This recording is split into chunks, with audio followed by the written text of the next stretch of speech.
சசிகலாவின் சீராய்வு மனுவை விசாரிக்கும் நீதிபதிகள் அமர்வில் இருந்து ரோகிண்டன் நாரிமன் தானாக முன்வந்து விலகியுள்ளார்.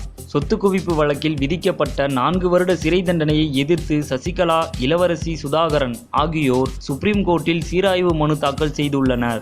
இந்த மனு மீதான விசாரணை இன்று மதியம் சுப்ரீம் கோர்ட்டில் விசாரணைக்கு வருவதாக அறிவிக்கப்பட்டிருந்தது. இந்த நிலையில் சுப்ரீம் கோர்ட்டின் திருத்தப்பட்ட பட்டியல் இன்று வெளியானது. அப்போது சசிகலா தாக்கல் செய்த சீராய்வு மனு இன்று விசாரணைக்கு வரவில்லை. இதற்கு காரணம் நீதிபதிகள் அமர்வில் ஏற்பட்ட மாற்றம்தான். சசிகலாவின் சீராய்வு மனுவை நீதிபதிகள் இன்று விசாரிக்கவிருந்தது.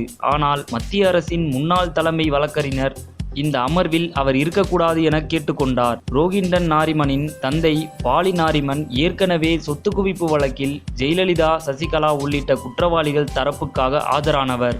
தார்மீக அடிப்படையில் இக்கோரிக்கையை அவர் விடுத்துள்ளார். இதை ஏற்றுக்கொண்ட ரோகிண்டன் இவ்வழக்கிலிருந்து தன்னை விடுவித்துக் கொண்டுள்ளார்.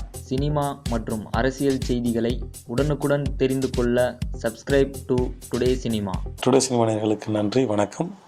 Please subscribe to today cinema.